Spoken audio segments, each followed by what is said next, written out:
to start over? Go ahead.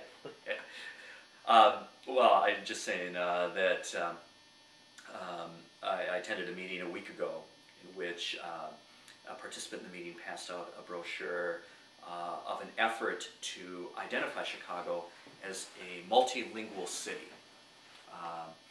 And in this era of states and cities around the country declaring themselves as English-only enclaves, I found it a really forward-thinking alternative that Chicago desires to communicate to the world that we are open for business, we are open to receive you as guests, we are open to work with you as partners, and because we are a multilingual city, we have people here who can communicate with the world. And I think that is to Chicago's great advantage. And I think if Chicago combined that with an internet resource that was available to all, a citywide high-speed internet network, that and being a multilingual city puts Chicago in the heart of the world and opens Chicago to the world in a way that gives it advantages that many other American cities have yet to think about or consider. Chicago leadership has articulated us as being a global city. Do you think the average Chicagoan feels like we're a global city, and what would that mean to the average person? I'm not so sure that I think Chicagoans see themselves as certainly a world city, a world-class city. And I think any Chicagoan who has traveled beyond their neighborhood or witnessed the faces in their neighborhood sees that Chicago is a world city, that we are a place where the world meets here in the Midwest. I think I've traveled quite a bit through the Midwest, and I know there are other cities that also do a very good job at reaching out to the world. Minneapolis, St. Paul, Des Moines, Milwaukee are all cities that have corporations and business interests that have connected them to countries and regions well outside the United States. But I think Chicago, we feel that in our blood because Chicago has always seen itself as a city where the immigrant character remains strong in our neighborhood lives, and yet even as the immigrant character of the city has changed in recent years, as we've seen people from other cultures, other non-European countries, we see that Chicago is even more a world city. So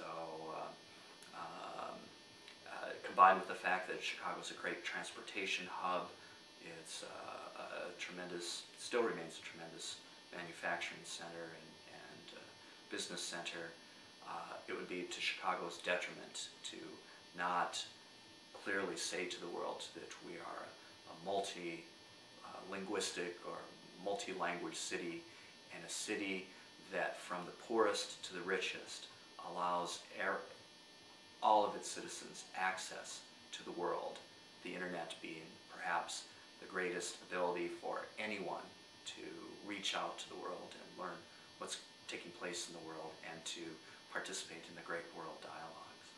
Not to put words in your mouth, but so that I understand you. A global, world-class city,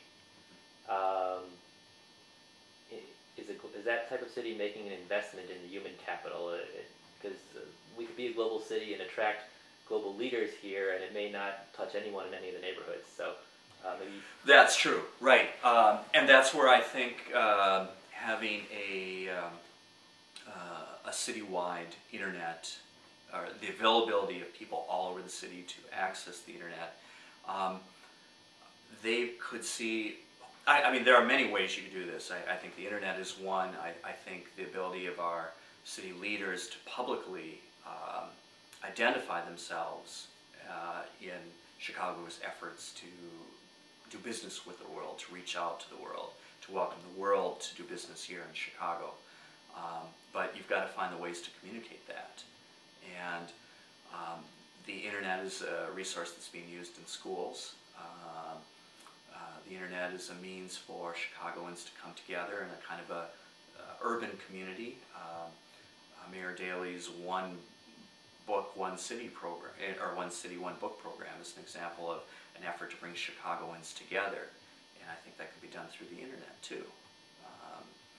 Through city-sponsored internet resources that not only say what you can do here in Chicago, but how Chicago is reaching out to the world, or bringing the world to Chicago, and then provide people with those internet links and resources to connect them to those efforts as individuals.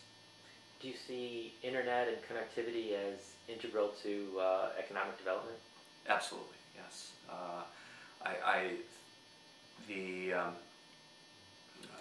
You're going to have to edit this part, but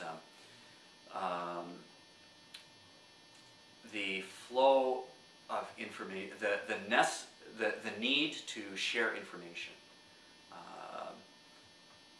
the need to share images, the need to communicate through email, to utilize various programs that that you could send reports and data on.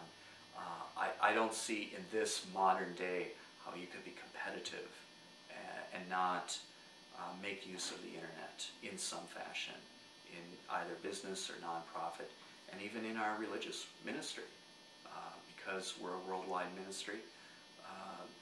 I don't think that, I think our ministry would be hurt if we did not make use of this resource that enables us to communicate literally immediately to folks around the world.